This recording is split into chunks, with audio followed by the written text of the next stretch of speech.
अस्सलाम वालेकुम students, hope so आप खैरियत से होंगे।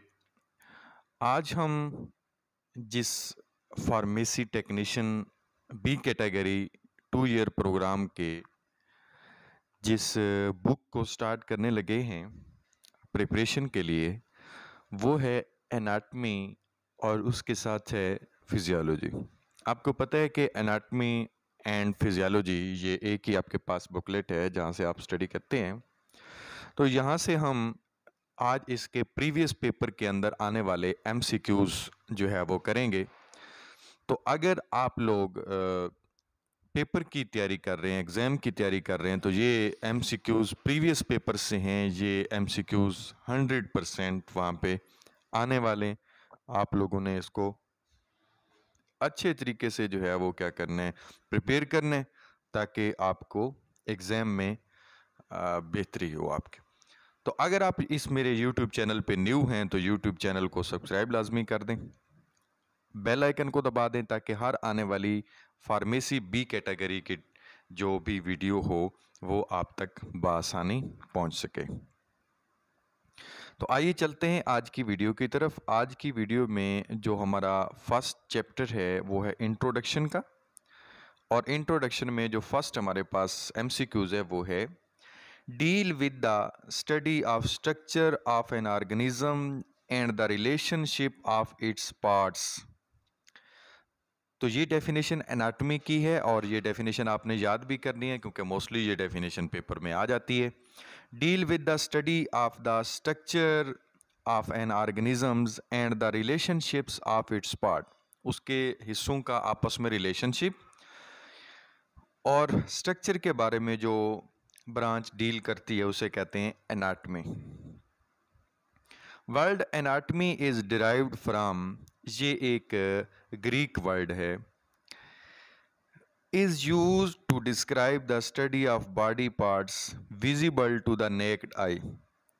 हमारे जो कि हम वैसे नॉर्मली आंखों से देख सकते हैं, जैसे नेक्ड आई से देख सकते हैं, उसकी स्टडी को जो एनाटॉमी है वो कौन सी है, तो वो आपके पास gross anatomy. Gross anatomy naked eyes जो हैं उनके रिलेटेड जो है वो होती है। Study of tissue is called histology. Histology study of tissue. Cytology क्या होता है? साइटोलॉजी जो आपके पास है ये स्टडी ऑफ द सेल है। ऐसे भी एमसीक्यूज आ सकता है कि study of cell is called, तो आप कहेंगे साइटोलॉजी। नेक्स्ट है कि study of diseased body structure is called. Diseased के बॉडी स्ट्रक्चर की स्टडी को क्या कहते हो? तो ये है पैथोलॉजिकल एनाटॉमी। पैथोलॉजिकल एनाटॉमी ये स्टडी है आपके पास डिजीज्ड की बॉडी स्ट्रक्चर के लिए। उसके बाद है कि is the branch of anatomy which deals with the study of embryo. तो ये नेम से वाजे है, study of embryo is embryology. Deals with the study of structure of different organisms and body parts of human. तो ये क्योंकि structure of organism organ है और उसके साथ साथ बॉडी पार्ट ऑफ ह्यूमन है, तो ये ह्यूमन एनाटॉमी हो गई। 9 एमसीक्यूज है, helps in understanding congenital deformities and defects. Congenital deformities and defects के लिए जो एनाटॉमी यूज होती है वो होती है pathological anatomy. Pathological anatomy is the branch of anatomy that deals with the study of any specific part of body। किसी भी स्पेसिफिक पार्ट ऑफ बॉडी की स्टडी को जो है वो कहते हैं रीजनल एनाटॉमी। रीजनल एनाटॉमी ये किसी खास रीजन के लिए है, regional anatomy. The branch of anatomy that deals with the study of any system of body is called systemic anatomy. तो ये क्वेश्चन के अंदर ही आंसर आ गया इज कॉल्ड सिस्टमेटिक, क्योंकि आप सिस्टम को इसके अंदर डिस्कस करते हो तो ये सिस्टमेटिक एनाटमी होता है। Is the branch of anatomy that deals with the study of diagnosis of disease. Diagnosis of disease के लिए जो एनाटमी यूज होती है उसे कहते हैं अप्लाइड एनाटमी। उसे क्या कहते हैं? Applied anatomy. Is the branch of anatomy that deals with the study of cross sectional part of human body. तो ये क्रॉस सेक्शन एनाटमी होगी। Cross sectional part of human body के लिए अगर है तो वो क्रॉस सेक्शन एनाटमी होगी। ये नेम से वाज़ेह है, ये बहुत आसान एमसीक्यूज हैं। उसके बाद इसका जो सेकंड चैप्टर हमारे पास है वो है terminologies of anatomy. Terminologies of anatomy क्या होती हैं, कौन कौन सी टर्म इसके अंदर यूज होती हैं, वो हम यहाँ पे स्टडी करेंगे। The part of body which is present in front और near to abdomen is called. तो ये part of body which is present in front, front की अगर वो बात करता है तो इसे वेंट्रल या फिर एंटीरियर कहेंगे। वेंट्रल या फिर एंटीरियर कहेंगे। The part of body which is present near to back side is called dorsal और पोस्टीरियर। ये आप याद कर लें कि अगर फ्रंट की बात कर रहा होगा तो वेंट्रल होगा या फिर एंटीरियर होगा, और अगर बैक की बात कर रहा होगा तो डार्सल होगा और फिर उसके साथ साथ पोस्टीरियर होगा। ये दो जो है ना आपने याद करनी है, वेंट्रल एंड एंटीरियर, और दूसरी साइड पे आपके पास है dorsal and posterior. The part of body which is present toward upper side is called. The part of body which is present toward upper side is called. अब upper side की बात कर रहे हैं और सेकंड पे लोअर साइड की बात करेगा। तो अगर अपर साइड हो तो हम कहते हैं superior, superior part. The part of body which is present toward lower side is called inferior.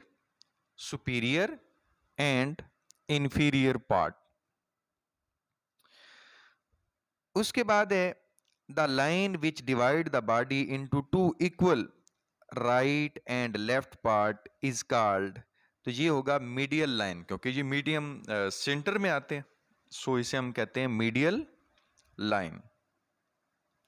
एक मीडियल भी खड़ा है लेकिन उससे ज्यादा बेहतर है कि medial line. The part of body that are present near to the medial line is called medial. ये वो पार्ट्स होते हैं मीडियल, आप उन पार्ट्स को कहते हैं जो कि मीडियल लाइन के बिल्कुल पास होते हैं, उन्हें मीडियल पार्ट्स कहते हैं।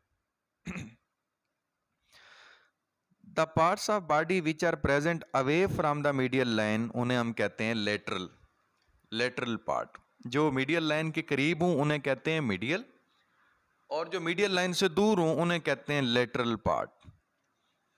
Any part which is away from the surface, जो कि सरफेस से दूर होता है, उसे क्या कहते हैं? उसे कहते हैं डीप। अगर देखिए आपके पास कोई भी चीज़ है, अगर वो ऊपर सरफेस पे है तो आप वो डीप नहीं कहते आप उसको, लेकिन जो सरफेस से दूर होगी जारी बात है वो क्या होगी?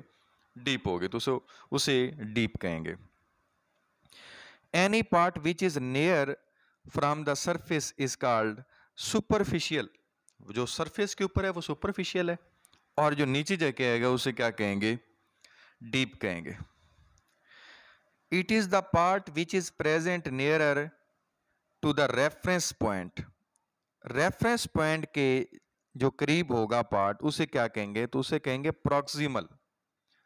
Proximal is a part which is present nearer to the reference point. It is the part which is present away to the reference point. इसे डिस्टल कहेंगे, इसे distal.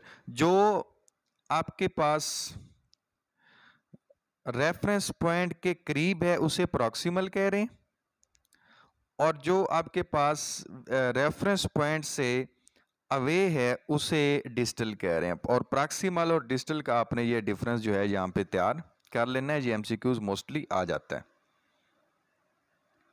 It is the part of body that present near to the medial line and toward the lower side. तो इसको आप क्योंकि inferior भी कहेंगे और उसके साथ साथ मीडियल भी कहेंगे, तो आप इन दोनों को इकट्ठा करके आप कहेंगे इन्फीरोमीडियल, इन्फीरोमीडियल कहेंगे आप इसको। Two parts of body that present at the same side of body, दोनों दो पार्ट्स हैं बॉडी के और वो जो सेम पार्ट साइड पे होंगे बॉडी के, तो उन्हें आप क्या कहेंगे? उन्हें आप कहेंगे लिप्सीलेटरल, लिप्सीलेटरल उन पार्ट्स को कहेंगे ipsilateral. Two body organs which are present opposite to each other is called contralateral.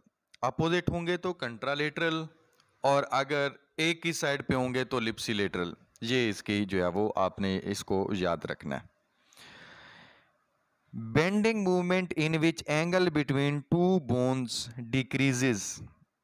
अगर टू बोन्स हैं तो वो बेंड हो रही हैं, बेंडिंग मूवमेंट है उनकी, और एंगल उनके दरमियान में डिक्रीज हो रहा है, तो उसे कहते हैं फ्लेक्शन।